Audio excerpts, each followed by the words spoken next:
Okay. Now we're going to All right, Steve. All right, so the agenda has been approved unanimously, yep, okay. And could we move to the approval of minutes? I make a motion to approve the minutes of the April 9th, 2025 Finance Committee meeting. All in favor? Passes. Okay, so we're gonna move on to the report on contracts. I would just like to remind everybody that you probably all know each other, but I don't. So if you could just remember to say who you are before you speak, just so I can start to try to remember everybody's names. So could we talk about the Learn Well contract? So we just met, I'm Dawn Polino, the Director of Special Education. Nice to meet you Nice to again. meet you as well. And I'm requesting an amendment of $50,000. This contract was originally for $100,000. But PPSD has multiple students that are placed within the Bradley Hospital network and receive extensive mental health services. Bradley has contracted with Learnwell to provide certified teachers that provide educational continuity to our students. And Learnwell is the sole source vendor that can provide those services.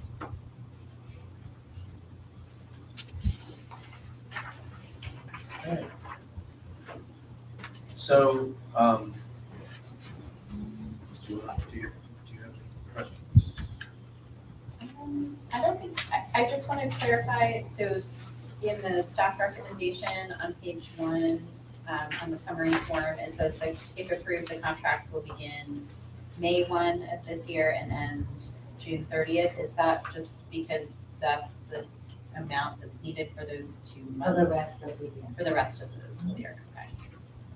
But it's for this entire contract since July 1, 2024. It's just extending that, okay. That was a little confusing to me for the dates.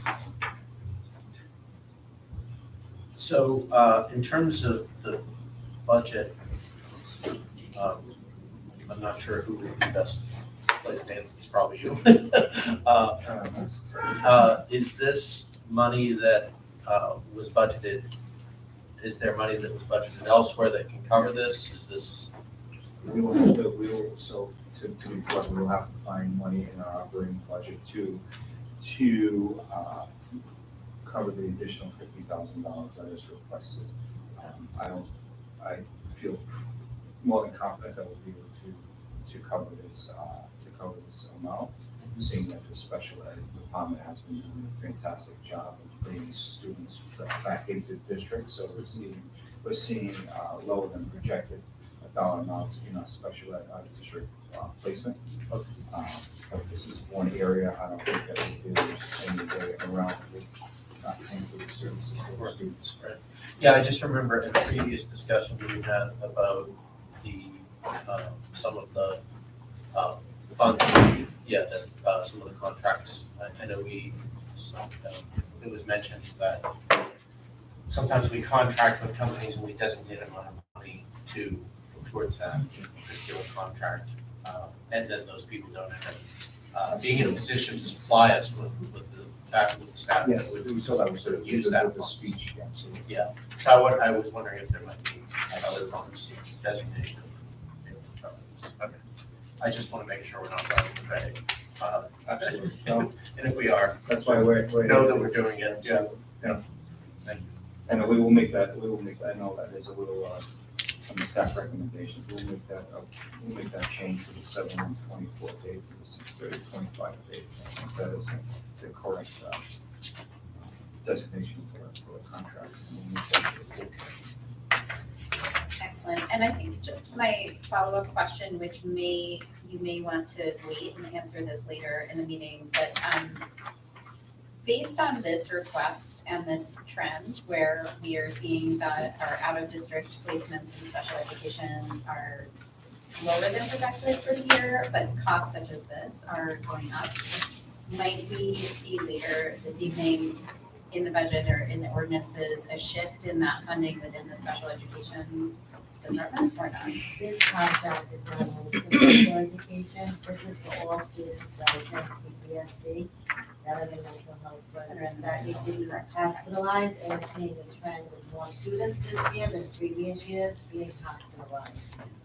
And because Lenwell is the only provider that can go into that Bradley Hospital, we can't utilize our own teachers to go into that Right. facility. Thank you for that clarification. That was reflected here. I guess I'm just looking to see, like, this is a significant, I mean, we're asking for a 50% increase of what was originally budgeted. So I guess I'm just asking, does this shift our projections for next year for both of those categories that we just mentioned, Yes. without taking items out of turn, Chair? That's No, okay. No, it's great. So when we get to the appropriation ordinance, you'll see there are cases where you'll see an increase from year to year or a decrease based on spending. And in some cases, if we think it's a trend that is just staying and we don't have a way to mitigate it, that would be reflected in the ordinance. And there are others that might have been, oh, this is a 1 year increase, but we think it won't be next year. So when we go through the appropriation ordinance, we can kind of talk through where those adjustments were made based on what some of the spending we've seen this year. So, not to preview some of it, we've seen increases in the speech language support line this year, and we're anticipating that. I have no further questions on this. Okay. Is there anyone else with any brief questions? Okay. I make a motion to approve the request for contract amendment Greenwell and advance to the middle school board for a vote. Okay. Since there's no second, we'll just call it road. I'll second. All those in favor? Aye. Aye. So that passes unanimously. All right. The frequently utilized materials and service contracts. That's me. Okay. Hi, I'm Tom Morgan. I work in the purchasing department here at Providence Public School Department. And we're gonna talk about the materials and services roster here. These are commonly used supplies, materials, services that happen throughout the year. We've broken this out in different categories. So the first section on those materials and services that have multiple vendors. And typically, those multiple vendors are under cooperative agreements. Now, if you look, there's a dollar value, that's a headline category dollar value in that segment. Okay? And that's a not to exceed value. And we will receive multiple purchase orders for these vendors. Okay? And we source those through the contracts that have been previously tendered through the cooperative, educational cooperative agreements. Okay? That's section 1. Section 2 is a handful of contracts that have been bid, that have 1 year renewal options on those contracts. So typically, you'll see a contract, we'll bid it for one fiscal year, and we'll have 2 1-year renewal options on that. And really what the second section here reflects is we are looking to exercise those options on those contracts. And the third are multi-year contracts that have been approved, previously been approved by the board, but it's just as an FYI. Sometimes, we'll add curriculum into this agreement, but we figured it would be much easier to segment curriculum last month and take material and services this month. Okay? So that's really what this represents. And, what we did was we totaled them up, year over year, so you get a trending of the value of the contracts. Typically,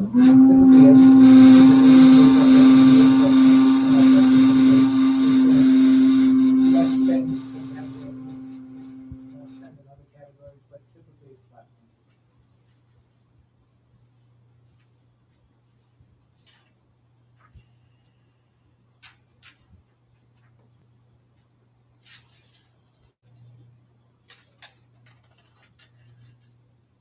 All right. So I still kind of getting my head around this. All right, so these are this is the amount that the contract, the maximum amount that the contract is spent to pay out. So the variance is actually the variance between the 2 years. That's correct. Okay. And the headline value is really what's in budget. For instance, here, educational office furniture, $250,000. That's for all those vendors. Mhm. So you may spend 25,000 with one vendor, 50,000 with another, but that total of 350,000 is not to exceed that headline category of spend. So I guess my question is always sort of when we're dealing with things like this, where it's just kind of the money is in the budget and it's sort of you're allowed to spend this much. How are these actual? So I'm just trying to sort of get my head around the rationale for why we're approaching it in this way. Is this so? Will these funds then be reflected in the individual school budgets, where they have like a maximum budget for furniture, and they can choose to order from any of the vendors to get what they need, and they basically aren't to exceed That is correct. that dollar.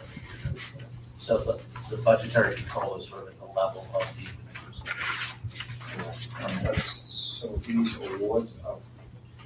awards are multiple funding sources, so you can't, some of these you can compare to the local budget, and some of them are included in other federal budgets, if you will.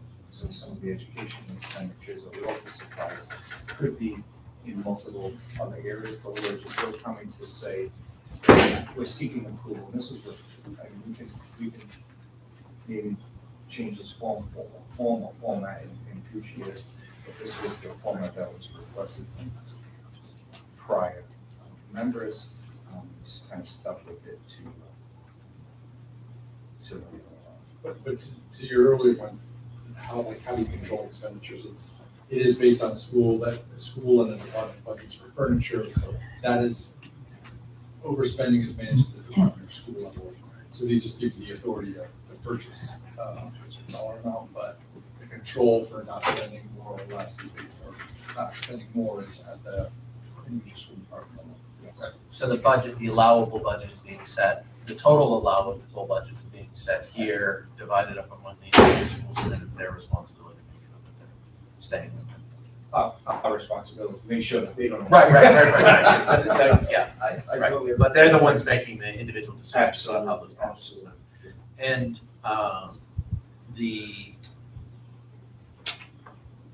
do they ever understand?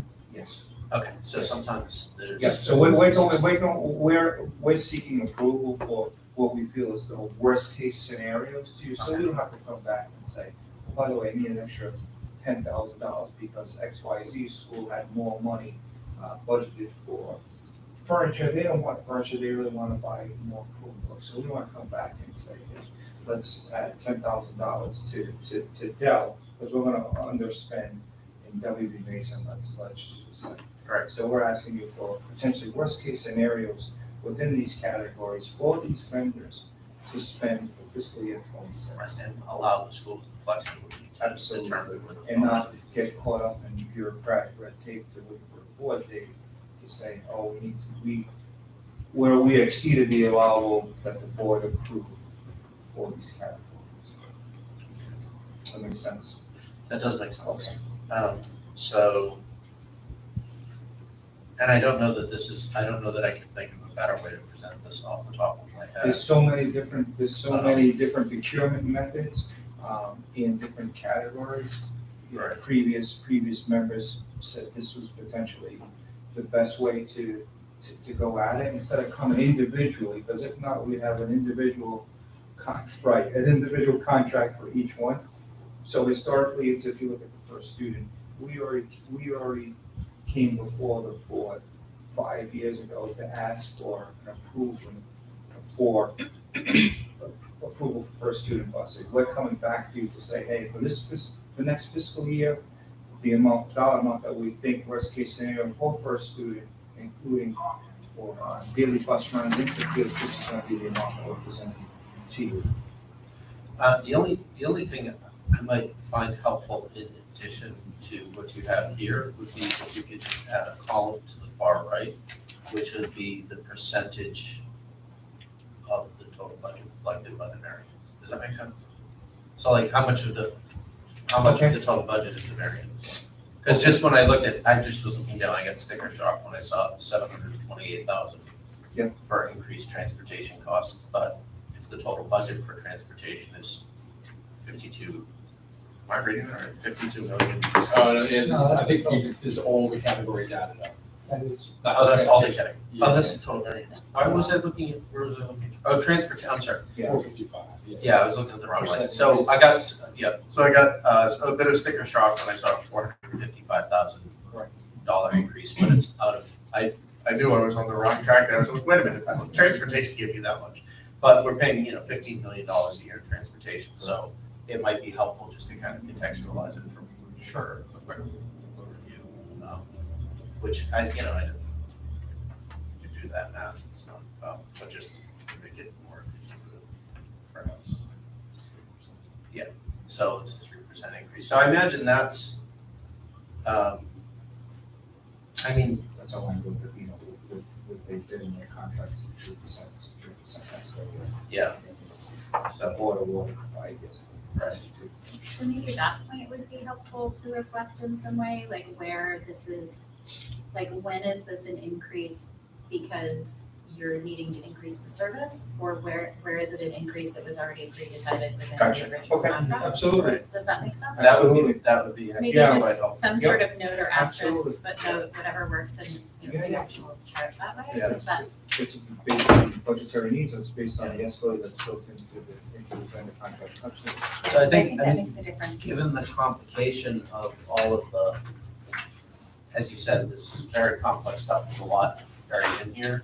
It's gonna, I don't know that I'm capable of diving into the details meaningfully with any of this, Yeah. given my time constraints and job and mental capacity. No, and I know that we have, Yeah. some sort of a meeting cadence Right, in the future, and if there is different ways to present this, or how we look to see. yeah, I think it would be helpful to have the percentage and especially, I think, some notation as to whether or not, sort of a note about the increase. Is this increase stipulated in the contract, which just goes up 3% every year, Absolutely. and we've signed on to that, or is it because, Budgetary needs. or the cost of, school buses went up, Absolutely. why is? Yeah, I didn't mean to pick on that vendor, but. No, I was picking on it It's a big number, because, so because it's it's a good just the one to biggest pick on. number. That's sort of how my brain works. I go to the largest increase. And I assume, is it similar for the facility services management? So that was, maybe Zach can, The main driver is that the first year it was only 11 months since we started it. yeah, I think that's, so I think so typo in that too, so. it's, I think that's Oh, okay. not fair. It's one of the benefits of that country, it does not have escalators, it's a flat amount. Okay. Chris, you can correct me, right, for the first Oh, absolutely. term, it's 3 years, it's flat. Now, where it goes up and down, and we'll talk about this, is we have, one of the things we did intentionally was build in square footage changes, so when we add square footage or reduce square footage, it impacts the amount we spend. We also have, there are expenses like, that are charged back to the district that are above the contract that add to the management contract, so we'll talk about that one. Appropriation, but that one does not have an escalator the same way as the first one. So, just once again, these are all contracts that are currently in force. So this is really for informational purposes. more than- It's not something we need to take action on or. Well, yeah, I mean, we're seeking approval to spend monies in these categories for these vendors. Even though- Oh, I see what you're saying. Yeah, Even yeah. though you already approved the 3 or 5-year total contract for these vendors, but we're seeking approval For this, for this coming- fiscal year. Okay. For these So, dollar amounts. Are there any other questions? Again, perhaps this is going to be my vibe this evening, but my question might be a little out of turn in here. But as I look, I see that a lot of these contracts are going to be in their last year for school year 26. So could you just, for a moment, for our benefit and for the community's benefit, tell us, like, what might that timeline look like for the rebidding? Like, when might we see you again to start talking about these contracts again? Because it looks like very, very many of them are in there. Some of these are year 3 of 3. Some of these could have year 3 of 3 with additional option years. So if it's cost beneficial to the district to pick up the additional option year, we will. Or we would go back out to RFP process. So for instance, we know that for a student in fiscal 26, will be in year 5 of 5 in fiscal 26. We will go out to bid early fall, we're hoping, and come back to the board in some early spring with the recommendation of the new contract. That's helpful, thank you. And would that be the same for also the contracts with the option for extension? Would we still hear from you on that same timeline? Or what would the rules specifically be for this? Would they be back? If we extend it, use another option, probably be back this time next year. And we have to bring them all over again. So if we choose to exercise the option, we would put it on this list, Here, okay, May 26th. got it, okay. Okay, A lot of stuff. yeah, That's great. are there any other questions from the committee? I see on the students transportations, year 5, are you guys gonna come back? Yeah, so next year will be the 5th year. Fiscal 26, This next is for the year. 4th year, next year will be the 5th year. So next year, we will go out to bid for the following year, a new contract, whether, you know. So none of these are expiring this year. They're all, if it's year 5 of 5, the next year is the last year. Is there no other questions from the committee? Are there any questions from the floor? Okay. Then I'd like to call for a motion. I make a motion to approve the frequently utilized materials and service contracts as listed. Okay, all those in favor? Aye. Aye. Passes unanimously. Thank you. So award recommendation, electronic monitoring and maintenance. That's me. Good evening, Nikhil Fernandez, Deputy Director for Campus Safety. I'm here to present the award recommendation for Sonatrol. This is a district-wide contract. And as we were asking about the contract period, this is a 1-year contract with an option to extend for 2 additional years. This is to include all of our security systems, video surveillance, access control, and our burglar intrusion systems at all of our school buildings and all of our administrative buildings. So we're looking at about 35, 37 buildings across the district. And I was reading earlier that this is, Sonatrol is the company that installed all of these systems initially. It is, it's a proprietary system that we have.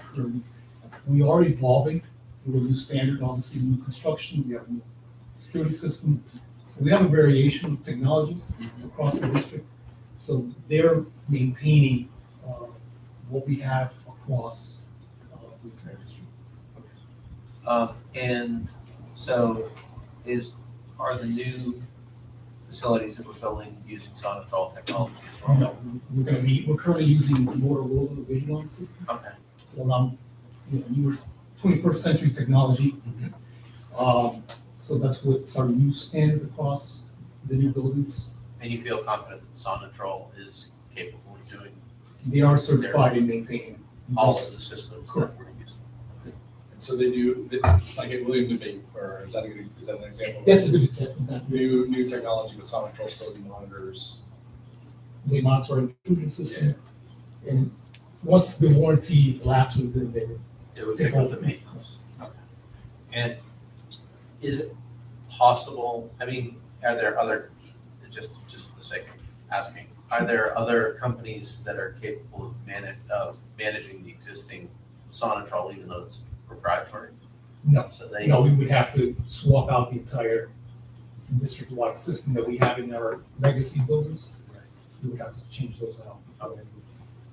just ask. Yeah, it's Just a enough. complex, Yeah. that's what we're going, once the new buildings are coming online, renovations are coming online, we're switching over to those systems. And then eventually we'll have the option to get someone else who's certified if we chose to. Right, and we went out, I mean, there's 5 companies that came out, we put the bid in. That we looked at, closely to see if that's something that we would look into. Right. But they still came in competitive pricing. Actually, 80,000, actually, we were saving 80,000 from previous fiscal. Oh. So we're actually reducing costs. That's my favorite thing. So, well, at least what I'm sitting. Yeah. My life's not that sad outside of. So are there any other questions? This is like the first time we're using this.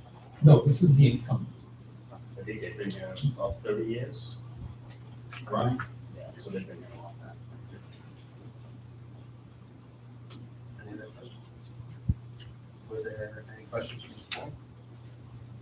No? Okay, could I call for a motion? Motion. To Uh, approve? motion to approve.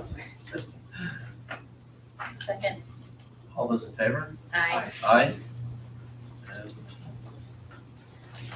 motion passes. All right, thank you very much. Did we talk about catapult learning?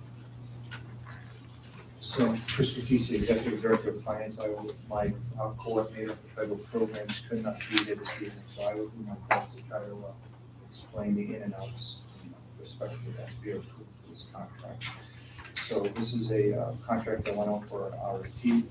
The committee selected Catapult Learning to provide educational services to all the private and non-public school systems. They participate in Title I, Title II, and Title IV funding under the ESSER Act, Every Student Succeeds Act. So it is our obligation to give title funds to those schools that are participating. They chose Catapult Learning to provide educational services. Happy to answer any questions if I can.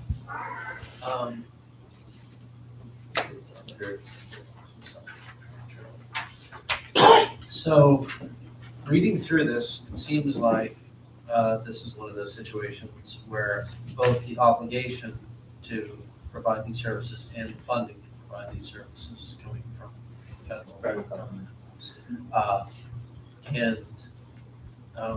Given that, it's one of these things that doesn't seem like we have a lot of choice on whether or not we do it. So We have the choice of providing best possible and most qualified. And that's why we go through our procurement process to Yeah. ensure that we're getting the best out. Right. So and that seems like that due diligence has been done. So my only question about this, when I was first reading this, before I read that, I had other questions, but now those have been answered. Okay. So my question is,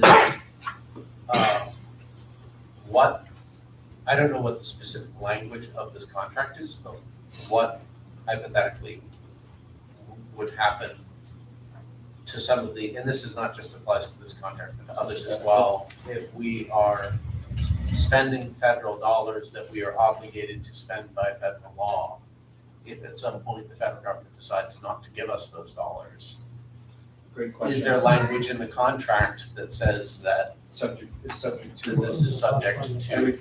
Everything is contingent upon funding. Okay, so it's contingent on federal funding. Sort of play that, like if we were to find out, hey, the funding's not there anymore and there's no obligation to provide it, we would say, stop services. Or, yeah. Well, and the reason I was particularly concerned about, I mean, because this is funding that is going to support students in private schools. So that would be real tough sell, I think, if it weren't for the fact that the money is coming from the federal government to cover that cost, and we are obligated to do it. So, Let's just, yeah. so. let's I just was be clear. wondering That's if what- we would ever be put in a position These where are Providence school, these are Providence residents. private schools, yeah, okay. Yeah, so we're not just giving money away. willy-nilly, yeah, I Need them to service Providence. No, I understand. Yeah. But if the federal government is obligating us to spend it. All of our contracts are all contingent. Okay. So that was my question. It's a great question. Other questions from the board? Just a brief comment. I wanted to commend the team that put together this extra memo to really detail for us how this complicated process works. And that was a lot of helpful Yeah. background information before we got here tonight. And She did a great job. That was extremely helpful. so please extend that I will. to that team since they are not here with us Absolutely. tonight. But this was very helpful to prepare and understand the complexity here because this is an outlier for sure. Yeah, I read the finance summary form before I read that. I had all these questions written down, and they were almost all answered, so it was quite helpful. Great. So there's no other questions? Are there any questions? Okay, I make a motion to approve the award recommendation to Catapult Learning. Same. all in favor? Aye. Aye.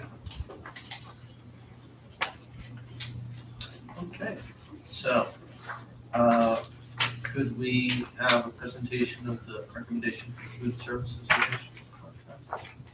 Good evening, Chairman, Senior Director of Operations, the school department. I'm here with I'm Paul Gainer, I'm the food service supervisor.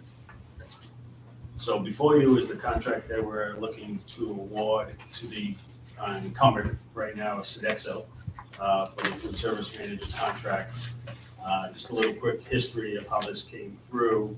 Back in September, the school department had done an RFP to work with a consultant to help write our RFP to make sure that we had pretty much all the latest and greatest that we were looking for to support the kids in the program.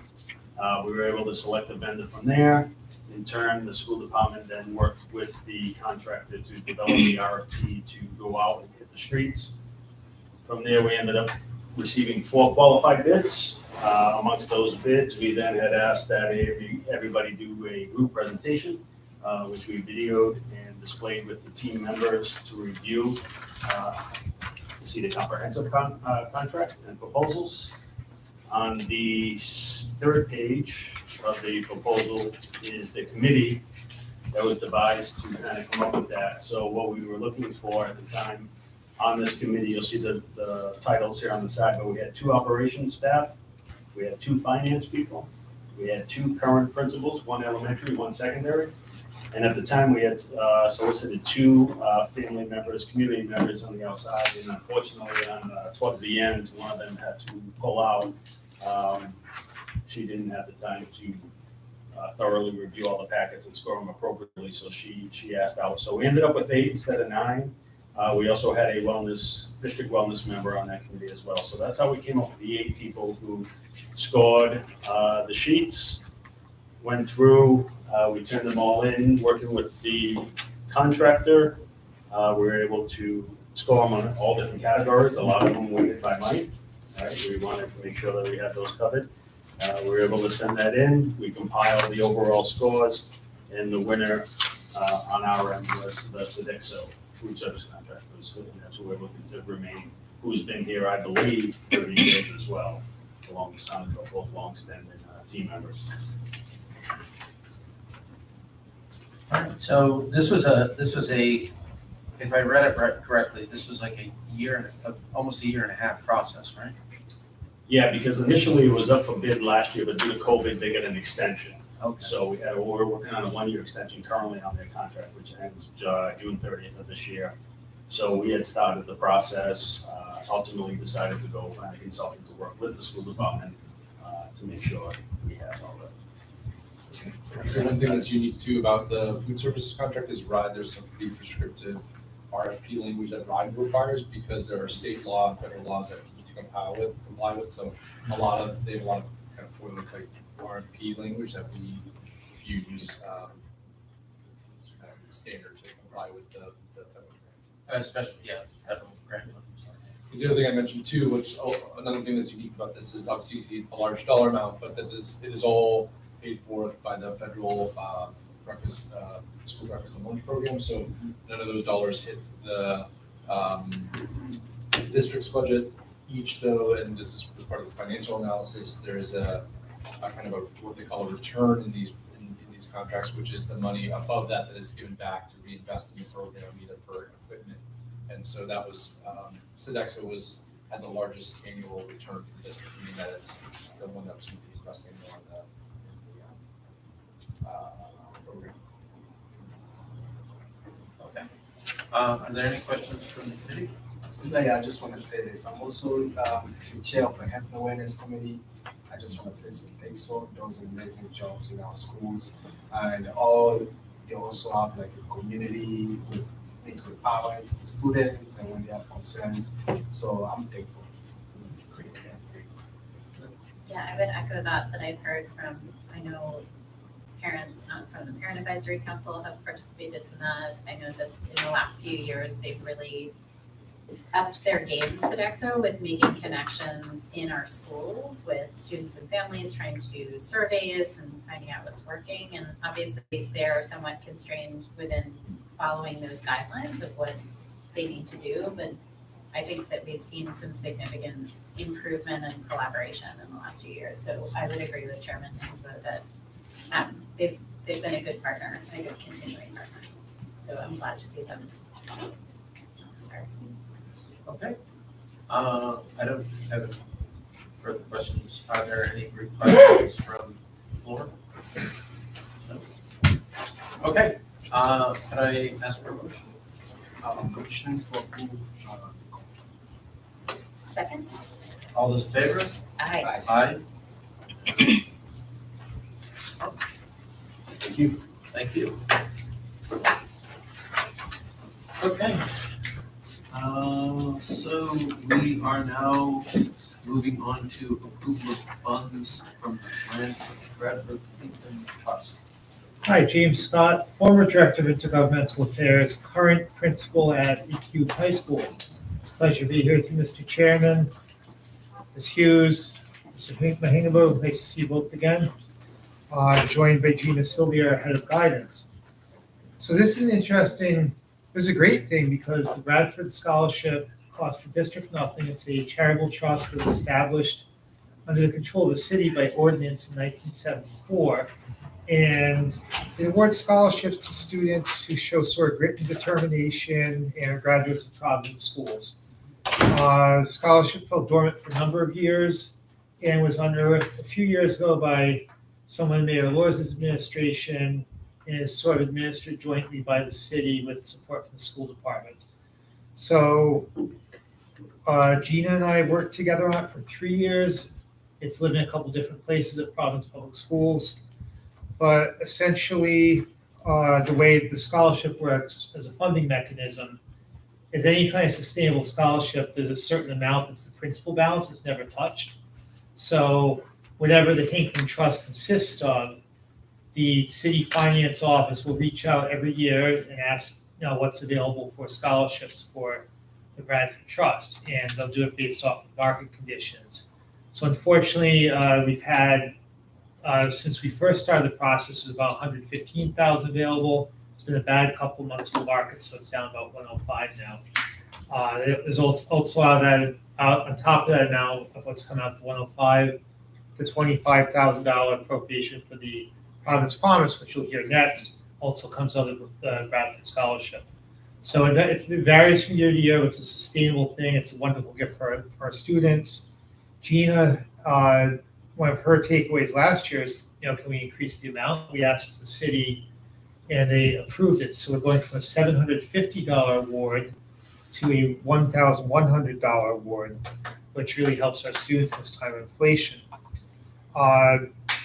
We had an incredible scoring team of district staff and some support from the city in scoring. I'll let Gina speak to that in a moment. You can see that a list of the awards in the letter, which I'm sorry I did not get onto the docket, I was tripped. But I did, I'll introduce an exhibit I gave Mark a copy of as well. The next step for this is it will go, in lieu of going to regular school board, which I understand is no meeting tomorrow, it'll go to the Board of Investment, which is chaired by Mayor Smiley, on Friday at 12:30. And the superintendent will present to that, but it's all good news, and I'll pass off to my colleague Gina, see if she has anything to add, or if the board has any questions. Thank you, Mr. Chairman. Thank you. Sorry, apologize. Good evening, Gina Sylvia, Senior Director of School Counseling Services for the district.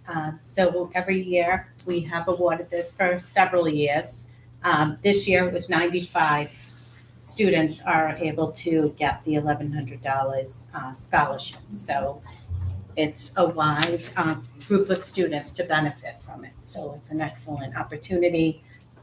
Students have to submit an essay, they have to share activities, or if they're working, how they're supporting the community, and also a recommendation from a teacher. So they have to be a Providence resident. They have to be a Providence public student as well. However, it's also open to Providence charter schools. So it's not just PPSD. So, and students can receive it more than once. So if they're in college, they can reapply that following year and be eligible again to get it. As long as they, the rubric is scored and the essay and all those components are there. So it's a great opportunity for kids. Maybe the chairman can actually. When I graduated Central High School, I received this scholarship, and went to another college. Received also for the second year. So it's a great program. It really helped me a lot. Yes. In college. Buying books. Laptop. Laptops. Yeah. It's very expensive, so it helped me a lot with my family. And the other question for the chairman, I don't know if we can I vote on it if who was a former recipient for the. I don't see why not. No, I don't think that. I think if you were a current candidate for it, then you would be able to. But a former recipient, I think that's fine. Yeah. I don't- Happy to hear you were a recipient. It predates you being on the school board, so it's not like something you have to put ethics report. Pardon me for not adding these together quickly enough. Do you remember what the number, this letter says that there were a total of 95 scholarships Yes. of $1,100 each. So I see these wonderful, like Alvarez, Central, Classical, EQ, JSEC, Mount Pleasant, PCTA ×2, the Met School, and Paul Cuffey all have awardees this year, which is excellent Yes. and wonderful to see that this is affecting students all across our city. How many awards were there for the second year of reapplying? Of what percentage goes to graduating Yeah, there may seniors, and have what just been percentage goes to the First second? time. Yeah. Yeah, the majority are the first time. I think we may have had 5 or less for the second time applying. Sometimes students forget to apply, that have applied the previous year. But we try to share it widely on our website, social media. The city also shares it, RIDE.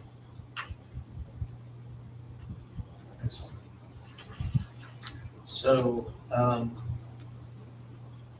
I'm just want to be clear exactly what we were voting on here. So the money is already there, and Yeah. so that it's basically just designating these funds for this particular purpose. The money is controlled by the Board of Investment, which is the Yeah. city board chaired by the mayor. Right. But when this was reestablished back in 2017, it asked for, some sort of a nod from the school board to the financial We approve of the fiduciary. use of Yes, it's just approval, and then we will bring this approval to the Board of Investment or the superintendent on Friday and say like, hey, Mayor, the school board's with this, which we hope you are, 'cause it's a great thing. So, are there any other questions? I make a motion to approve Superintendent Montañez's recommendation for these 95 scholarships via the Edward Pickling Bradford Trust. Second. Okay. All those in favor? Aye. Aye. No one opposed? Passes unanimously. Thank you very much. Thank you. Thank you.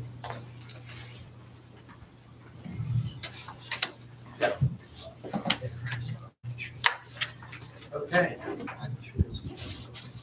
So, now we'll do all the way Oh, I'm sorry, did we need to call this to the Providence Promise, please? Oh, yeah, sorry. That's right. Providence. Yes. Yes, I'm sorry, Yes. I jumped. Sorry about that. No worries. Yes. Thank you for having me here. Good evening. My name is Chandana Srinivas, and I'm the Family Engagement Director at Providence Promise, and I'm here as a representative to seek a renewal of the funds that have been previously awarded to us annually. A brief history just about Providence Promise in general. We partner with families to start 529 college savings accounts, mostly serving underserved communities.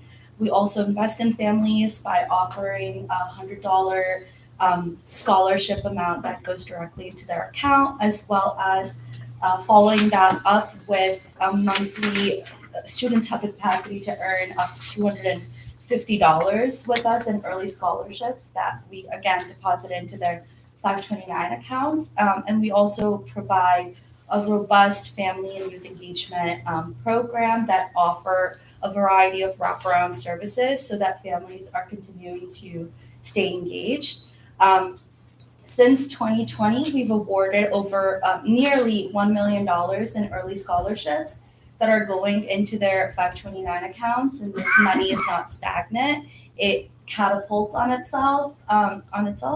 So renewal of these funds towards our general operating budget would greatly enable us to further continuing to serve the community and aligns perfectly with the goals of the Bradford Trust. Thank you. I'm happy to answer any questions about the program. And in your packet, there's a letter of approval from the mayor too, so the mayor does support this disbursement, which also comes from the same pool of funds on the Bradford Trust. I'm familiar with Providence Promise work.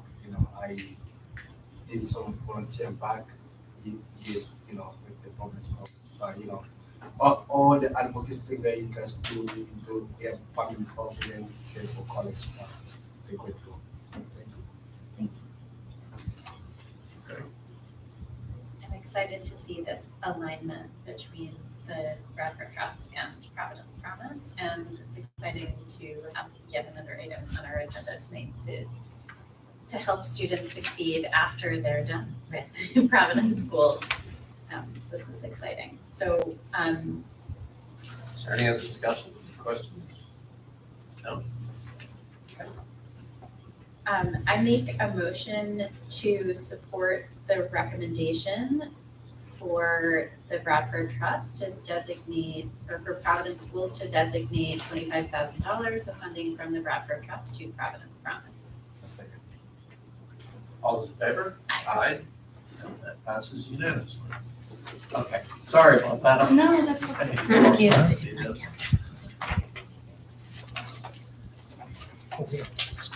All right, so, moving along, we're gonna talk about the 2025-2026 Providence Public School Classification Ordinance Draft and Compensation Ordinance Draft. Yeah, and I know we separated out as two separate ordinances, but we'll probably talk talk about them together. And Okay. so what we're sharing is So that 4.8, 4.9, we're talking about as a group.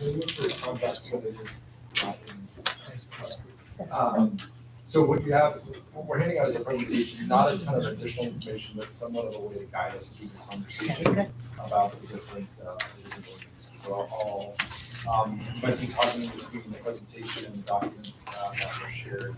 But again, small groups are happy to stop or start with you. So slide 2 again is just a little bit of an orientation on, we were with you all last month. We talked about an initial overview, what we thought a broad plan to close and what our budget would be.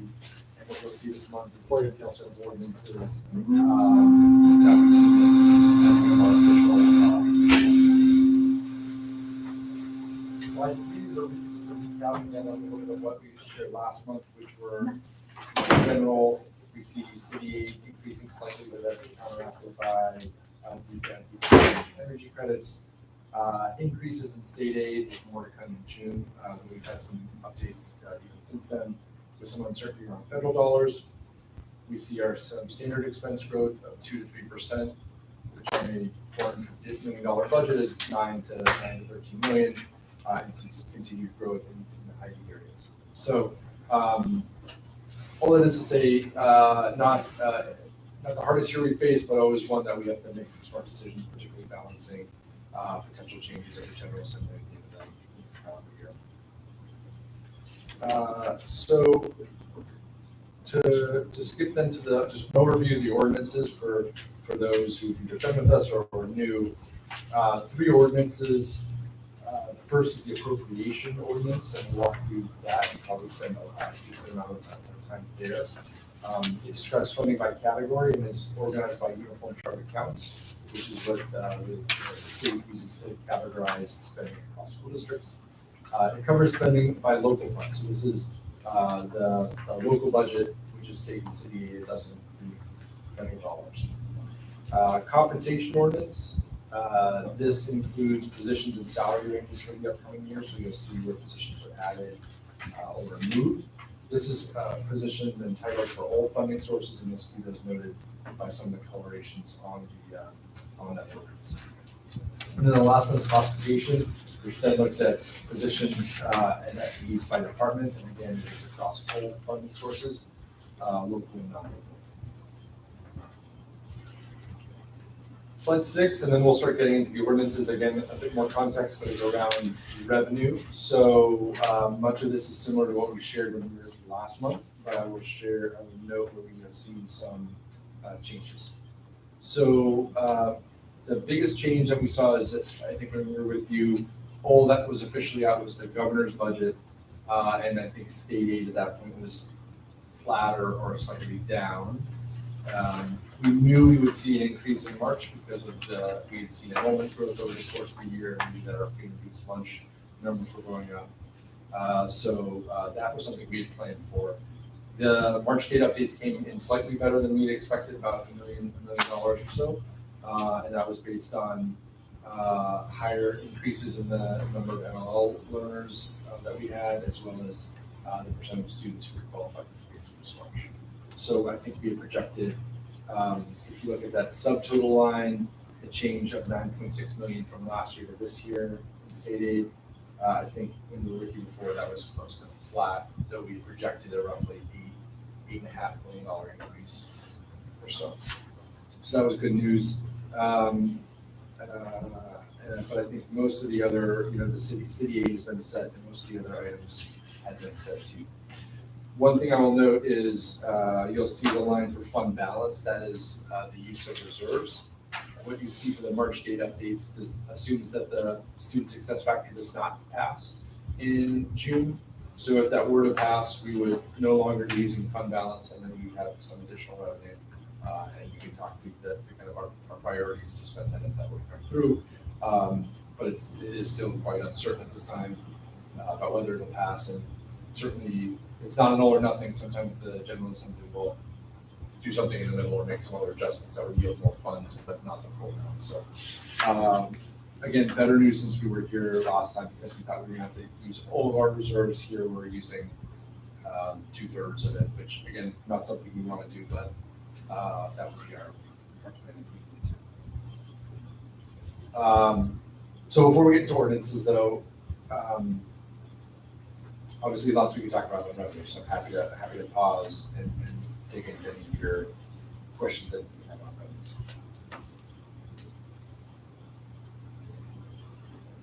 I just want to note again, I think I may have noted this in a previous finance committee and or regular school board meeting, that the challenge that your team faces and that we face as a school board is that so much of this revenue is dependent on what the General Assembly decides to do. And because their timeline, they have until the end of June to make those decisions together. It is extremely difficult for a school district to know where we stand when we need to be making those decisions now. So I just want to name that again for the record, and I'm going to keep naming it because there is a serious tension about wanting to make, and I think Zach, you've said it more articulately before, but when we try to project early, then we just have more uncertainty, and if we wait later, then it's a little bit trickier You're for hiring different teachers in reasons. June and, Yeah, prices went much earlier. It's just naming the complexity of trying to manage a budget of this size when so much of it is outside of your control, so. Yeah, I appreciate that and certainly agree. I will also, I think it highlights to me the important that, fund balance provides us with a number of things. It helps if there's an emergency that an unplanned, something happens in the middle of the year that we can't plan or react to, so that's really important. The alternative too is that it helps us be more confident in having some wiggle room if the state aid doesn't come in. Because if we had no fund balance, we have to just cut to that amount and then be surprised in June when the money came in. So this allows us, it's almost like a little bit of an insurance policy that both for the unforeseen events that happen during the year, but it also allows us to be more tolerant of risk as we plan for the coming year.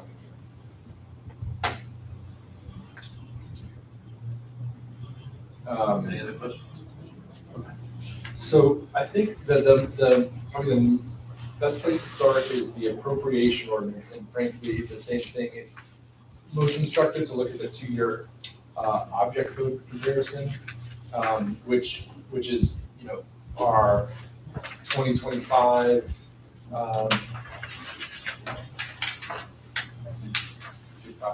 Okay.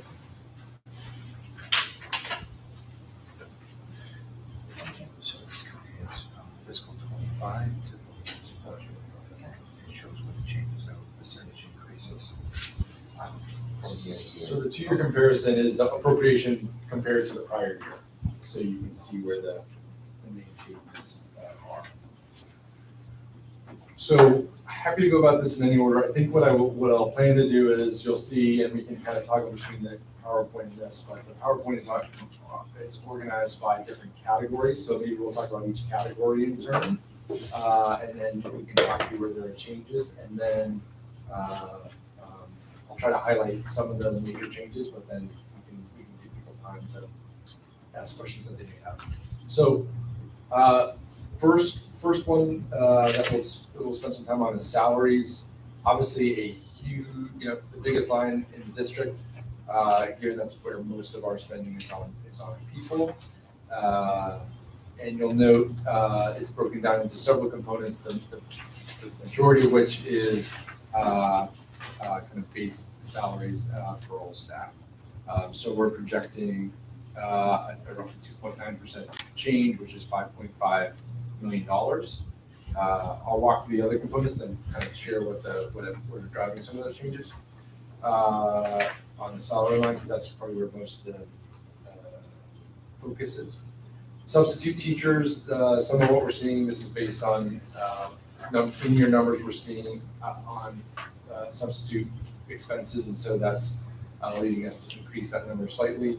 And then relatively small changes, albeit after school on a absolute basis is small, but on a percent basis is high.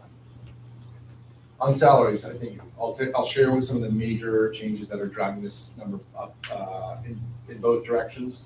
So obviously we are planning for cost of living increases for staff. It's a little bit of a challenge because we are in negotiations with all three of our bargaining units, but, we make estimates just based on where we think we'll land. So that, will causes that number to go up. We have a few, salary expenses that had in the past few years have been covered through ESSER funding. So ESY, which is one of our summer programs, has been covered through ESSER. It is now going to be brought back into our local budget. And if you remember, last summer was still when ESSER was around, so we were able to cover the costs of some of those. Similarly, we've added, not only have we added pre-K teams, but they do screenings during the summer. And that is not a small expenditure. I think it's $600,000 to $700,000 to have our teams working over the summer to catch up with our kind of work mandated screening for pre-K. So that is an expense that in the past few years has been covered by ESSER, now moving into our local budget. So those items cause the money to go up. On the other side, we have overall, and I think you've seen it, classification ordinance, we are down roughly 95 FTEs from 1 year, from this year to next year we are projecting. So that obviously is a salary savings. So the net change here is the roughly $5.9 million in salaries. So all in around almost 3%. So happy to pause and talk through obviously what goes into salaries, and the ins and outs on positions are on that classification ordinance that we're going into. But I can pause and answer questions that folks have on salaries. So, I think one question I had looking at all of this was that, could you just talk me through kind of what is the benefit of talking about FTEs as a metric when that isn't necessarily tied to an increase or decrease in actual funds expended? You know what I'm saying? Well, because creating an FTE position is the amount of money that costs is contingent on what that is. You know what I'm saying? So, we go down X number of FTEs, but the budget is actually going up, right? Yeah. Like, So that's where some of the puts and takes how are. is, I'm just wondering kind of like, how is focusing on the number of FTEs helpful? Well, I think it explains why that number, if we had reduced FTEs, would actually be far higher. So some of what leads to the increase are, if you think on salary increases are 2 to 3% with steps, that would be one number, plus the ESY and the pre-K screening that I mentioned would all those causes to go up. But with fewer positions, the numbers actually then lower. So if you think of it like, standing still, it goes up based on the increases that I just mentioned, but then the number of FTEs goes down actually. So the net change is an increase, but it would have been higher without those numbers. And I think we talk about it because that's what the public is gonna ask us about, because the impact is felt at the student and school level when we have fewer FTEs.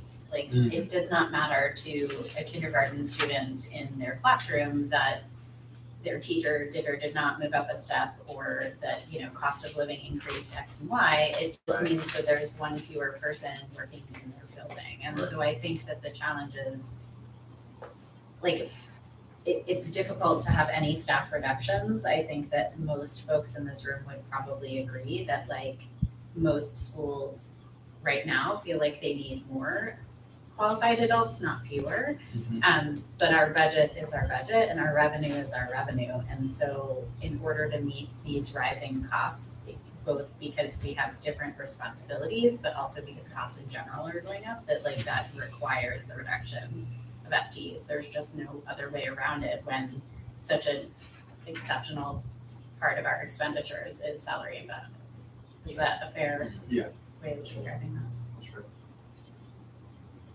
But it also is challenging. I think part of your point though is, like, when we say, a reduction of around 95 FTEs, that also is a little bit of, like, without looking at all of this together, that sort of doesn't make sense, because each FTE could be on a completely different salary scale too. So like, it's not like 95, it's not like each of those 95 FTE Right. units. They're human people, I don't mean to Yeah, oversimplify, but like they are each costing the district something, a different amount, and so like it's not totally clear Well, or even just, the school board. in one-to-one, right? 10 FTEs and 1 school board services and policy coordinator, Right. which I guess is being added, right? Like, so Right. we're gonna end up with 11 positions. I don't, actually, it might not be accurate to describe us as FTEs, but I think, no, that's- so I think, it's like there's 11 positions there, but that doesn't actually reflect 11, Right. It's not the same as hiring 11 principals. That's right, yeah, no, there's, and certainly in the mix, we have, school board members, maybe one of the outliers, but we have teacher assistants and we have teachers, principals, direct, so there are, it is. There's a huge amount of variation when you look at the salary scales and stuff, so Yeah. it's just, I guess my thought is just more kind of, I know just from like statistics, you kind of want unit homogeneity. So if we say we have 100 of something, we know that, I got you, yeah. yes, it's 100 of the same things, not 100 of Is there going to be separate things? yeah. So it's a just, I mean, I think I understand, like, use it as a very kind of loose thing to talk about, but in terms of, the FTEs are going down, so the increase we're seeing would have gone up more had we not lost those FTEs, but, but it's, just kind of as a budgetary measure. Yeah. I don't think it seems, I don't feel comfortable That's right. kind of relying on that too much. Yeah. So, okay, thank you for clarifying.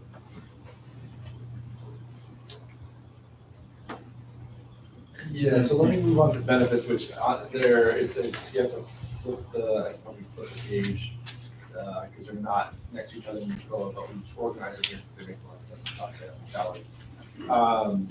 But obviously, a mix of overall some good news, but also I think overall some increases here. So much of this is not within our control. So Chris can chime in on this, but state retirement is one of the and city retirement are one of the bigger increases. That's based on state retirement rates are going up, and city retirement is based on the actuarial valuation that the city's pension provides. So those together lead to a $2 million increase.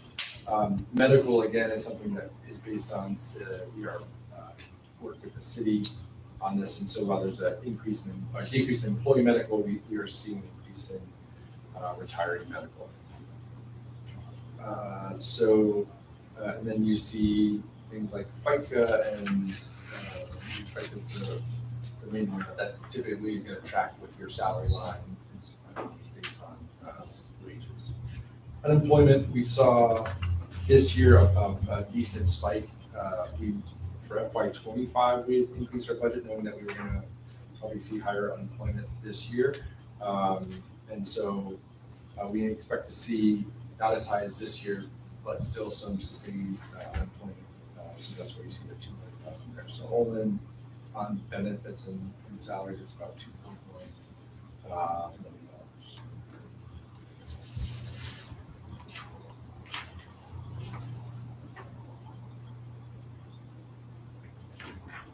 I also just want to flag in this slide 7, I appreciate the way that this is laid out because I think it's easy to skip over these numbers.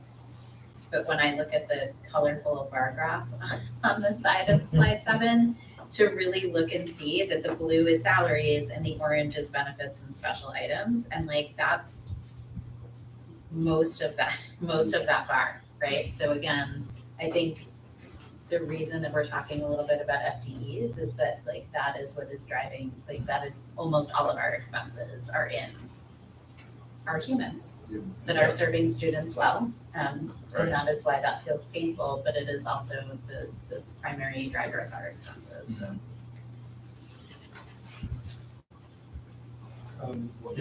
With state and city retirement, do the rates increases every year? How does it work? Yeah, so state retirement is on a schedule, or how does Yeah, so it's based on a schedule of where that teacher is in the retirement system. So if you're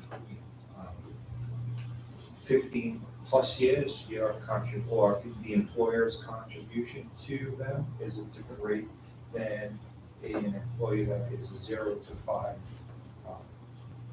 year employee. So there's different schedules for where you are on the ERSRI program. And some of these increases to state retirement are all part of our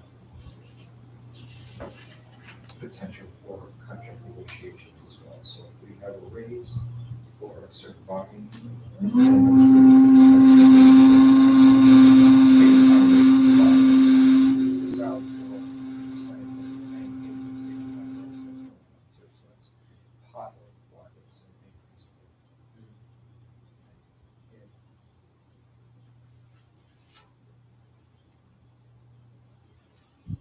The next one is services, and probably another place we spend a long time, because there is a lot of stuff in here, much of which is a range of items that fall under services. So a few that I would call out, and then you can hop to specific areas. Transportation services increases. So there's actually a few things. That's the line. I think something. Which one? Yeah, I don't know. Someone said close to the bottom. Yep. Couple things that are contributing to that.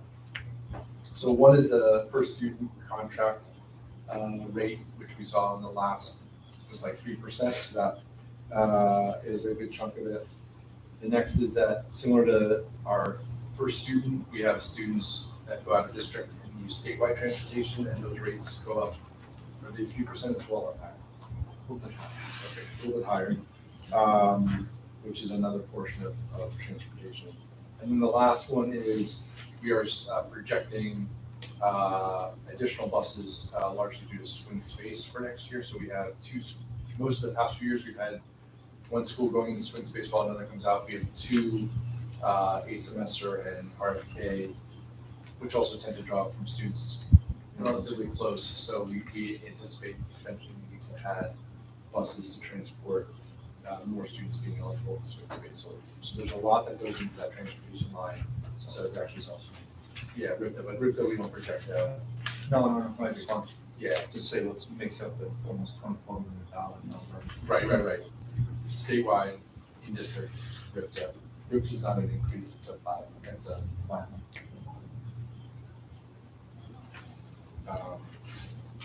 So that's transportation is one of the major increases. The next we note, and this is spread out across a few lines, are special education services. So this goes to the conversation we had earlier around, if you look, for example, to the third line down in services, which is speech therapists. This is an area we've seen increase in spending over the course of this year, often or entirely due to just vacancies. So we'll see improvements on the salary line, but this felt like a trend that was not necessarily going to change, and so that's where we saw an increase in that budget line. Similar line always down, we see health service providers. This covers many of our nursing contracts, and while we closed most of our vacancies of full-time nurses, we have seen an increase in one-on-one nurses for medical reasons and IT reasons. So those are two areas that, to the conversation we had earlier, where we see in-year increases over the past few years that felt like those trends were not going to necessarily go away for next year. And the speech therapy has been an area we have just continued to struggle to find speech language pathologists. Are those nurses also part of the smart clinics?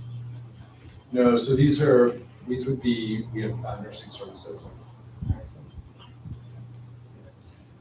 Is a nurse, we have a contracted service, and for our full-time nurses in our schools, they're all our employees. If we have a vacancy, we might have a contracted nurse come involved in recruiting. But these are nurses who might cover a one-on-one student.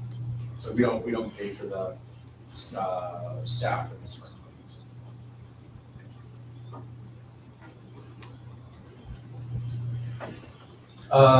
Next big line, public schools of choice.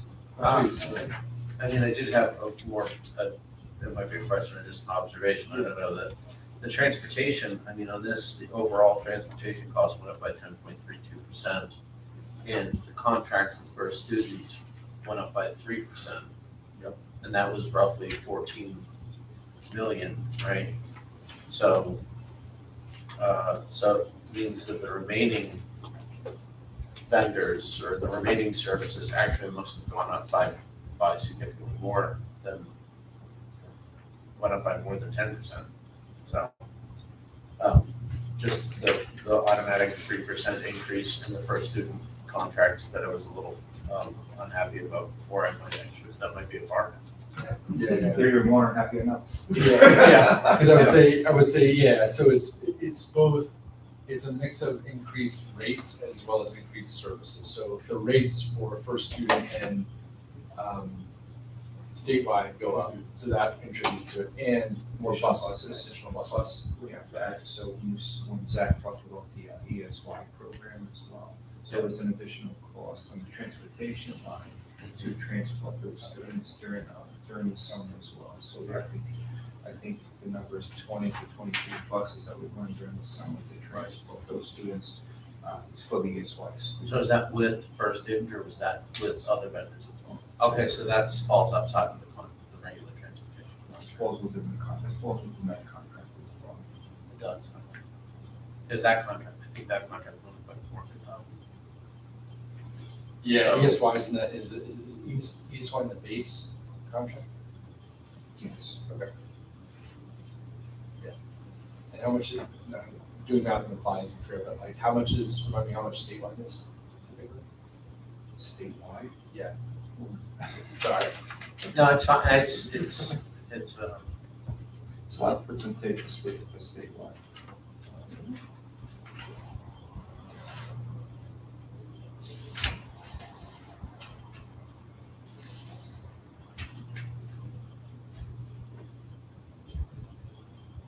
$5.9 million.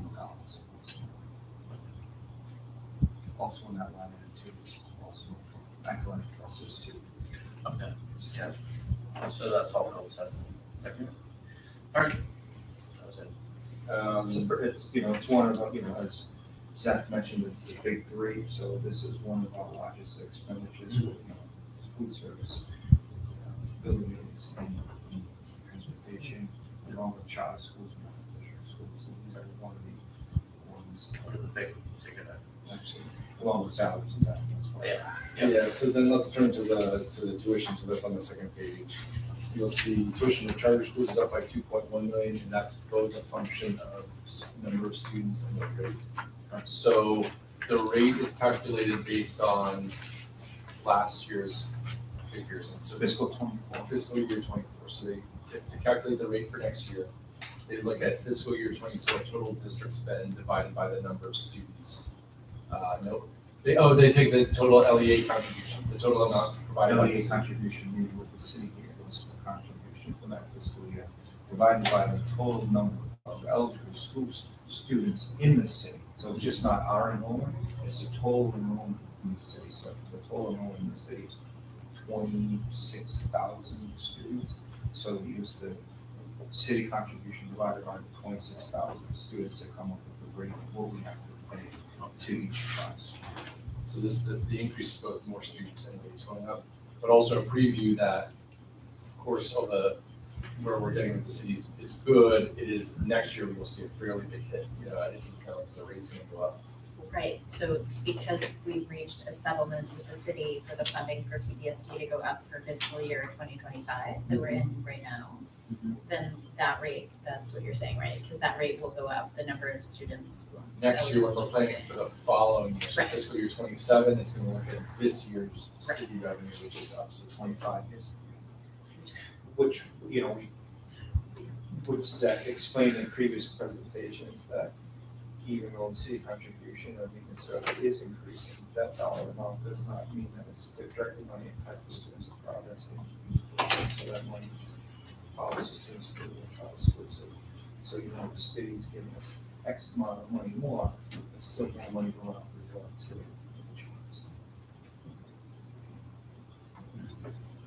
So that's one tuition line. Next is tuition to other school districts. This is our students who largely go to CTE programs in other districts, and also covers students with men and babies. This is a number that has gone up significantly over the past few years, and at some point, Brett Dickens can talk more about some of the work they're trying to do statewide, because they have seen over the past few years, there have been a significant number of students going in both directions. Importers and exporters. For CTE program. And she's got some thoughts on how that impacts the district. Quick question. That is tuition to other school districts, two above each other. That's the one above? Two No, it's above. at the bottom. Oh, it's the bottom of the previous page. Okay.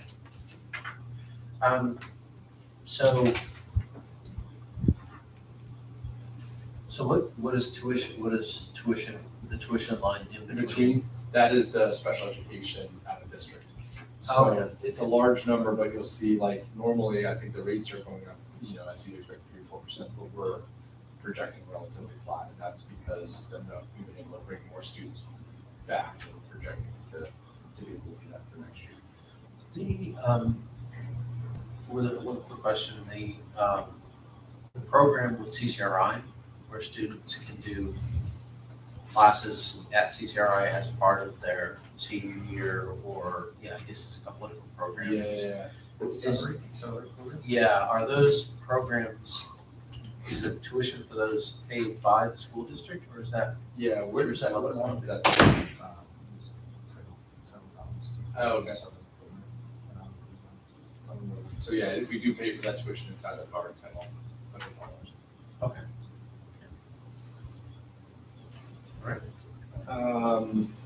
So lots and services, we highlighted some of the major changes, but happy to pause and if there are questions on the lines or in general.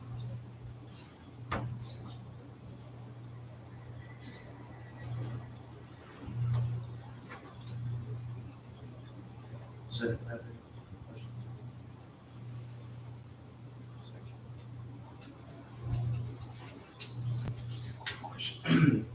And I'm just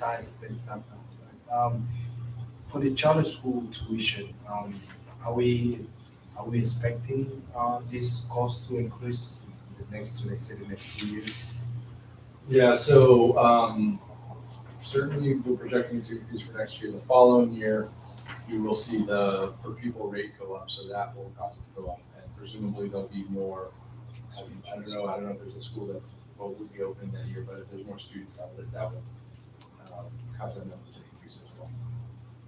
Do we have a sense of how many charter schools? So it's hard, because there's a number that are authorized, but you never know when they'll actually open or not. So I'm trying to think how, Chuck's probably gonna remind me how much in our state aid the charter growth is. It's like somewhere between 100 and 200.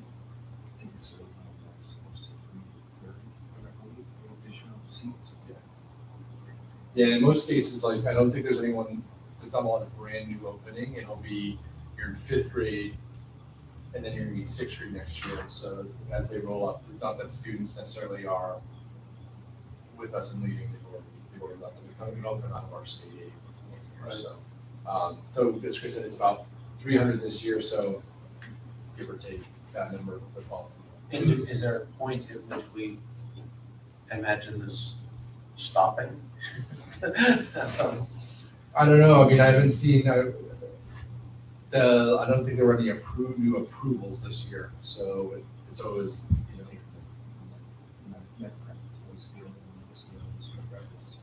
And also, the city is also considering to give a lease to the Excel Academy. I mean, with 500 students, we talk about additional 12 million. That's going to cost the district if it gets passes in the next 2 weeks. So I'm just saying, I mean, I support students wherever they are, but I think that we need to have the real conversations, after understand their community to see where we can prioritize Providence Public School and see if we can actually fix it. And these are being approved through RIDE, is that?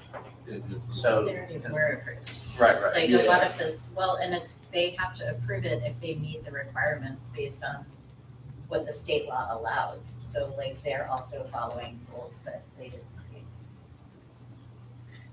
And I just want to note about the lease that like whether there are students, if there are charter seats that are physically located in Providence or they end up physically located in a different place in Rhode Island, those, we'd still have to pay the same amount of tuition if the student wasn't in our traditional public school system that we're talking about now. So Right, there are students in Excel now where I don't know where it's Providence, right? But that is, not really the physically be here. different Providence, not this. Not the most. It's gonna be another. Yeah, I think I want to note, and this is for another time, and I may try to share some of this again at our board meeting next week. This is a trend that's happening across the state. This is not just a Providence problem. Other districts are facing similar challenges with charters, and it tends to particularly affect urban core districts because those are the districts for which most charters are opening, and that's where that's their catchment pool. So I think that like some of the things that we can do to attract students and bring them back is to have new facilities or to improve our CTE programs or to demonstrate that we're having improved outcomes. And that is something that, those are all things that our district is doing well and like working on now. So I think, we can't, but there have been, we've talked about this in other meetings, like there have been declines in birth rates, there are just declines in the population of Rhode Island overall, and so I think I shared a presentation with board members from 2 weekends ago. There's just from the Rhode Island Association of School Committees, and this is not a Providence specific issue. This is bigger than something that we can solve for in our space, and so unfortunately, there's not a lot we can do about that number other than these other initiatives that we're trying to do to attract it and keep students here and make them want to come to our schools. Yeah, I mean, I think that's sort of underlies everything we're doing is that we're constantly dealing with the problems and restrictions that are not generated at the local level, they're generated at the state, national, and even the international level when we talk about economic and demographic issues as well. Well, in my opinion, what actually could help is, with the Rhode Island Board of Education, they actually want to approve of charter schools application here in Providence before they even fund the building. I think in the meantime, when we're trying to fix our school and get a new facility and different things we want to do, I think we should just step a little bit and see how we can fix our schools first. Because it's gonna cost money. So anyway, let's Yeah, no, funny. Sure. Occupants and supplies, unless folks have other services, I think it's kind of helpful. If you look at the bar chart, we have gone through the blue, the orange, and the gray. So we are really talking about a small piece. And so you'll see some big percentages, but in overall, obviously, all dollars are important, but it's a pretty small part of our remaining budget. And so some of where you'll see these swings here, a lot of these are kind of the summation of our school budgets. So based on the decisions of a bunch of principals, you might see declines in library books or whatever, and it's not always based on a top-down district decision. I think where we have seen you'll see a few district changes are educational supplies. So this is our adoption of new ELD curriculum. The last ELD curriculum that was used is no longer greenlit by Edward Courts. So Jen, who's no longer here, they went through a process to select curriculum, and so that's what we see in educational supplies. And just to clarify for those of us who are not as familiar with acronyms, ELD is English Language Development. Yes, so And that's, so these are materials for our English language learners. And when you talk about the green lit versus other materials, when we talk about curriculum, we are meeting a particular standard, like that has been reviewed and is using best practices to select curricula that will serve our students best. And so that's why this is important to make this investment. yeah, important and also state requirements that we utilize. Curriculum that standard ELD curriculum is, they have their English language first class, English class, and they have an ELD class where they're focusing on actually English language development skills. These are things that we're frankly ahead of the curve on because of our, DOJ agreement has forced us to make investments, but again, investments that we think are the right ones. It's something we expect to see as new state regulations come in that are adopting much of what DOJ has done as a statewide state. I would also add that it's also standardized as well throughout the district, so even it's standardized throughout all of our schools.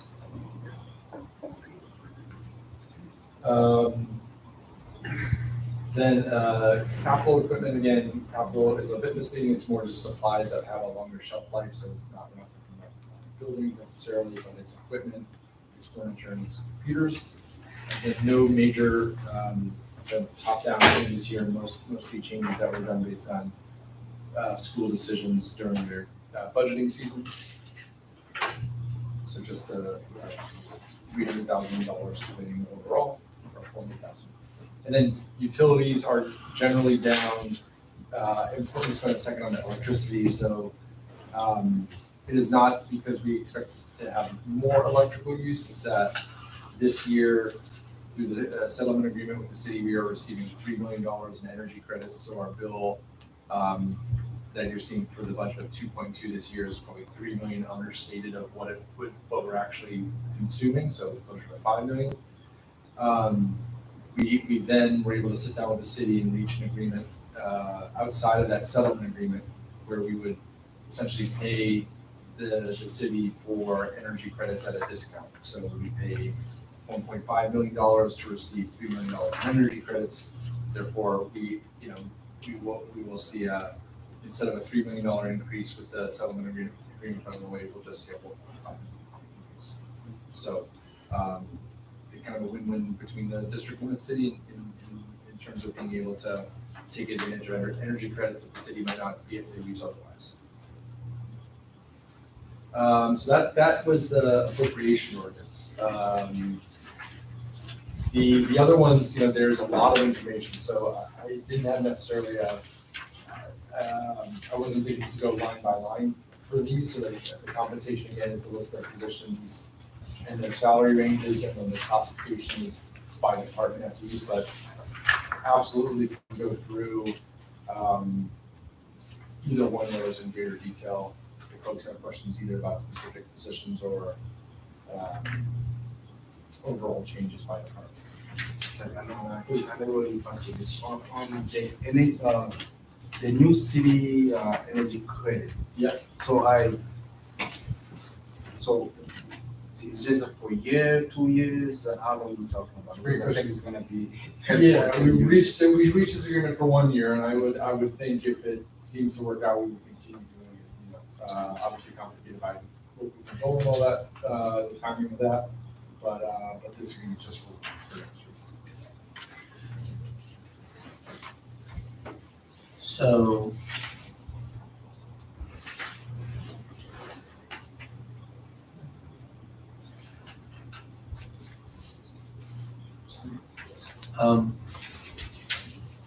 just more, so in terms of it looks like a lot of the positions that were eliminated were, they were being eliminated, like maybe 2 positions were being eliminated and one sort of similar position was being added. Is that sort of?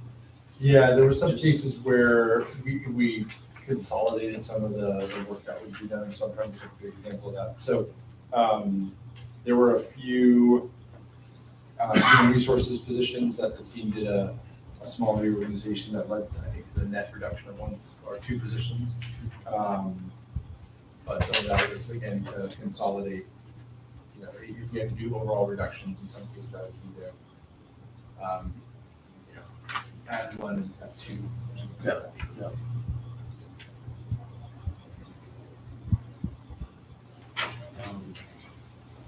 Does anyone have any questions? I have a question based on some vague memory of years past. When I look at the compensation ordinance, maybe this is going in part to our chair's sort of question or concern earlier when we talk about FTEs. Because like I'm looking at the compensation ordinance and obviously that's saying what the compensation is for each of these types of positions. Right. But there's no way for me to say, for example, I'm looking specifically at teachers. So we have teachers on a 12-step salary schedule. But there's no clarity to me when I look, for example, at a school-based budget. If I look at, my kids are at Classical High School, so I'll use that as an example. Yeah. There's no way for me to tell how many of the teachers at Classical are on step 12 versus step 1 versus step 7. And so I'm wondering if you could talk a little bit about like our overall teacher pool and like where we are within this compensation schedule. That would be helpful. And then I have a separate question, but maybe one at a So time. please can correct me, but I think in general, we have a lot of senior teachers. So I want to say 75 to 80% are on step 12. And certain, and there's a little bit of variation. So I think we have a lot more, we have more maybe at our elementary and maybe at class, like some of our high schools that have less turnover and have more teachers. It's important that, you know, this was a decision we made during the student-based budgeting process, is that schools don't budget based on actuals. So if a school has a bunch of senior teachers and another school has a bunch of junior teachers, the choice is made that we're gonna use average salary so that one school doesn't have to pay more than the other. And there's pros and cons to that. I think the pros are that you don't force principals to make decisions based on salary, and ones that they can't really control salary, so it's somewhat unfair. But, you know, the one of the challenges when you look when you do the kind of overall financial analysis, schools that have less turnover or more senior, more experienced teachers tend to get more money because they're you know, if 2 schools have 10 teachers, but one has a staff that's much more senior, it's getting more funding to cover those. So I'm glad you touched on that because that was actually going to be part of my question, that I don't think that there's clarity. And I know that we're still, you know, we're in year 3, is it, or 4 of the student-based budgeting. And so I think that's helpful to kind of understand when we're talking about how that works at the school level. And certainly we want, you know, the most experienced, most qualified teachers in front of our students as much as possible. But there certainly is, you know, a cost and budget difference as well. That's helpful to think about. And then maybe my second, I don't want to monopolize, but my other question in general was, I found it helpful when looking through the classification. Thank you. I was like, what is the name of this other ordinance? This extremely detailed long one. And for those of you watching from home, you can access these documents within our agenda as attachments. Thank you to our board clerk for making those available. I think it's really helpful to thumb through and look at the school level budgets there and kind of see how those may have changed. I'm wondering if there are any schools in particular that stick out to you whose budgets maybe, or like the amount either went way up for FTEs or went down. Are there any highlights that you might want to share for us tonight in this context? yeah, so a few that I would highlight is you'll see where some examples, Kazarian and Spaziano. So these are 2 schools that are adding 6 grades. So they are adding a full grade of students, and so in most cases they're going up. And Kazarian in particular not only is adding a grade, they also had some classes from Messer assigned there, some of the pre-K classrooms that we wanted to be at Narducci versus at Messer, so you'll actually see a pretty significant jump at those schools because they'll have more students. I think on the converse, where you will see declines are East Hopkins, so they are not taking a sixth grade next year as they are phasing out and co-located in Kennedy. Our high schools in general went down, though there's some puts and takes. I think there were kind of two drivers at the high school level. So we have a ninth grade class that is incoming that is smaller than the outgoing 12th grade. So when we look at overall enrollment cohorts, we're gonna have a smaller ninth grade class in our high schools by several, I think 100 or so students. So that obviously leads to decline in staff. At the same time, we switched to a 7-period schedule to allow more students to access electives, so that added staff. So the net, I think it was a net decline at our high school levels. In all staff, not just teachers, but some of that I think was, would have been even deeper reductions had we not added the 7-period schedule. But in general, like most schools were level, or we had a small decline, but a few that I mentioned had more outsized either increases. So I guess actually that, I think that actually helped clarify your question, actually helped clarify sort of what I was getting at earlier, which is, so my understanding is we're doing student-based budgeting, which means that the total amount of money allocated to a school is based on how many students they have. Yeah, the needs of those students, whether they're special. And the needs of the students. So 2 schools that have the same amount of money coming in might be unable to maintain the same number of FTEs because one school is a very low turnover and you end up with a bunch of FTEs who have been there for a long time and are at the top of their pay scale, and the other school has a lot of turnover. So when we do that, when we allocate for SPB, and schools purchase or build their budget, they're building their budget with average salaries. So every teacher this year was $84,000. We then, after we do those allocations, we then have to, the actual spending is going to be higher or lower at those schools depending on whether the actual teacher salaries at the schools are above or below average. So, Okay. So it's a little, at the end of the day, the school will get more money just because they have more senior staff, but it doesn't impact their purchasing of, their budgeting, because when they have their allocations, a teacher is a teacher is a teacher from the budget. Okay, Yeah, so the initial allocation is based on the number of teachers you need, assuming that all teachers make $85,000 a year. And then, so that's the set amount, and then if it turns out that you have a bunch of teachers who are getting above average pay, you adjust that school's budget. If a school is. Not really, we don't adjust their budget, it gives them more or less, their allocation is set at what the allocation was to the school. So if they have a bunch of senior teachers, we don't readjust their budget higher or lower, their allocation is their allocation.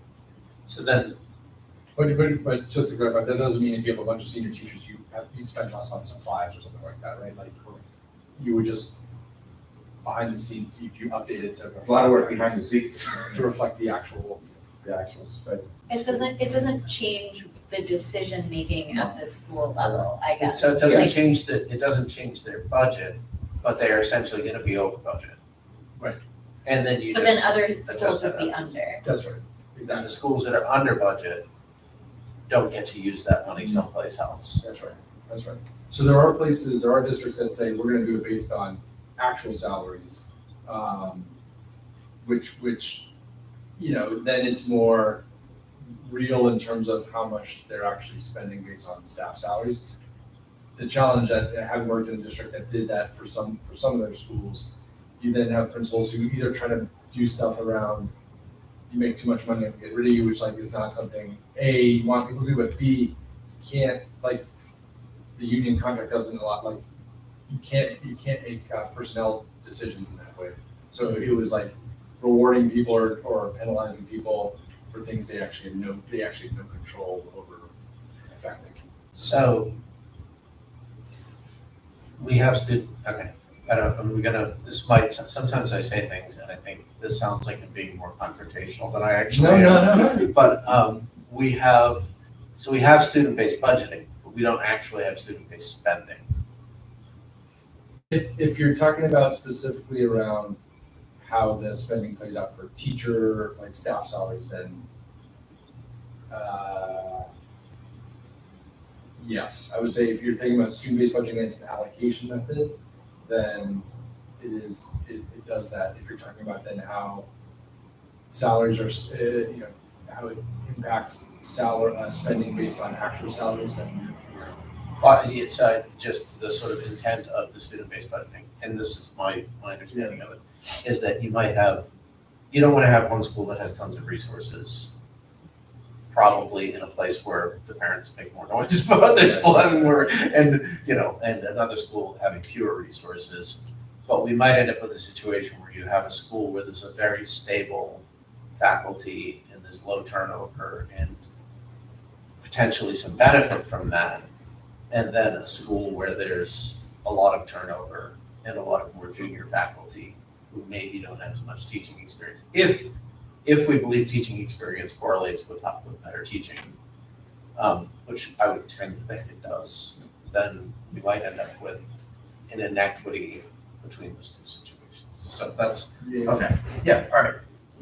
I don't intend to try to fix that tonight. I just no, thought we and should- generally it's like a design decision with SBB that having worked in Boston, it was actually a hybrid where there were the majority did average salaries, but there were some schools that had special autonomies to do it based on actual salaries, but they also could change.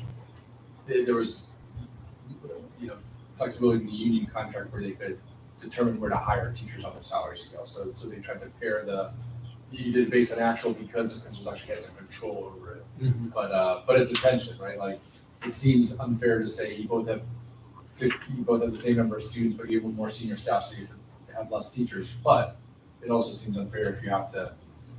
You are practically getting more money because you have, you are getting a larger share of the district resources. Just because you're more stable. That's right. That's right. So it's not there's not a right, clear right answer. Okay. I think my understanding also of moving to the student-based budgeting model was to give more flexibility around the edges because a lot of, when we look at a school budget, a lot of this is somewhat predetermined by how many students you have and that they all have to take math and they all have to take English and you have, at some point, there isn't that much flexibility within a school budget to begin with. I think where it gets into the weeds is sort of the shifts.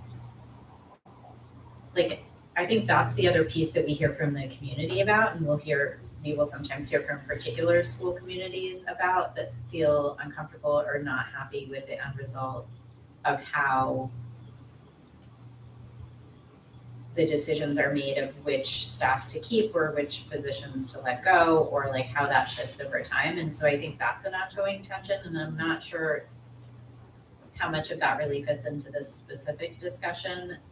I think I'm going to use Nathan Bishop Middle School as an example because I think we heard from their community that some community members there were not pleased with the reduction in certain positions this year. But then I also see that they added 3 teachers. So when I look at the total line for them, they're going from 94.35 to 93.050. So if I did a quick glance there, to me, I'm saying, okay, well, that's roughly the same number of adults in that building that were there before, but it's the makeup of that is not the same, right? And so I don't, how would that play in here, since I'm assuming that they're only having teachers for things that they need teachers for? I guess you don't have to address the specificity for that school if you don't have that information in front of you.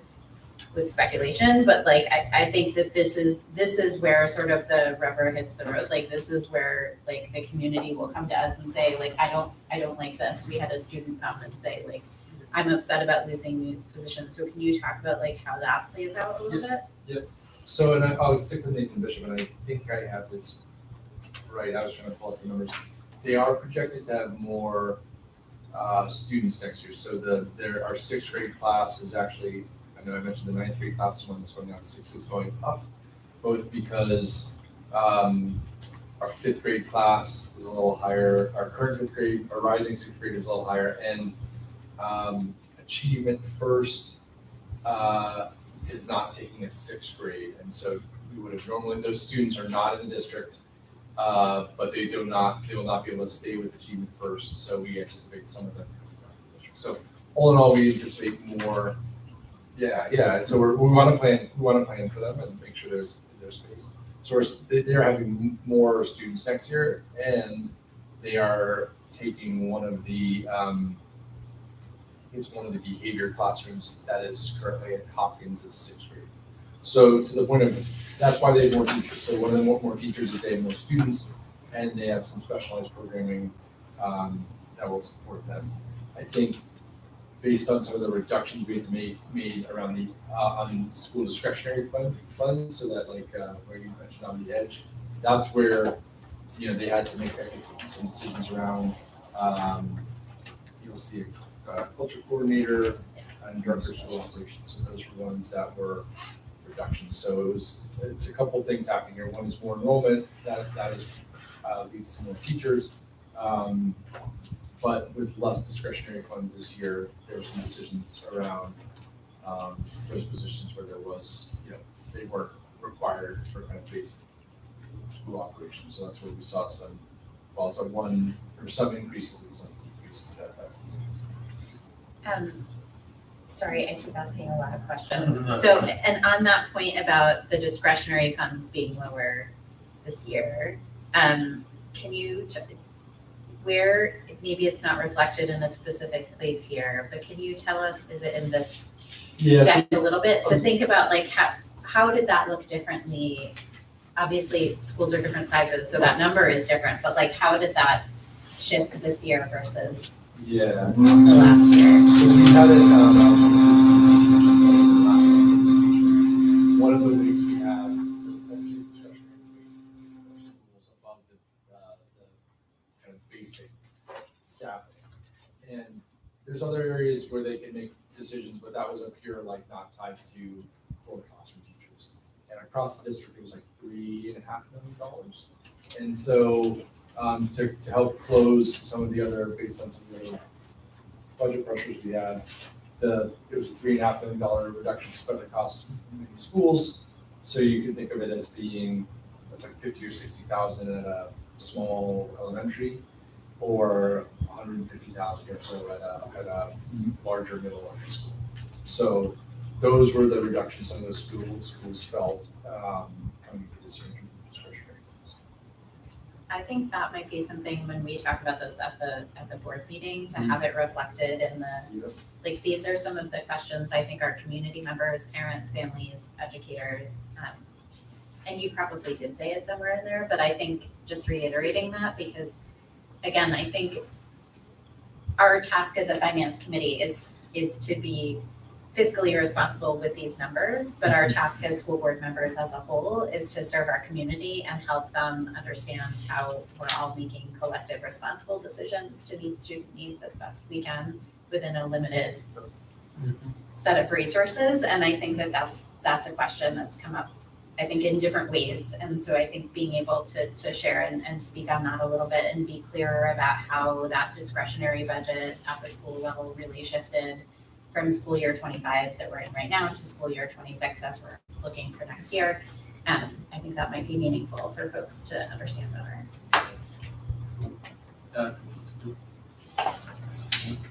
Are there any other questions?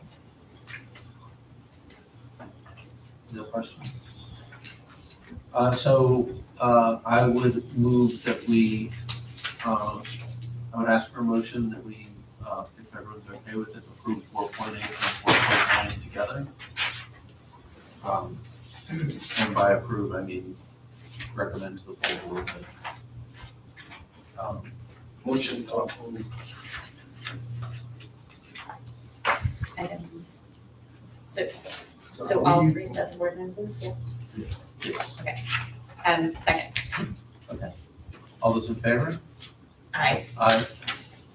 None opposed, so it carries unanimously. All right, do we have a motion to adjourn? Motion. Second. All in favor? Aye. The meeting is adjourned.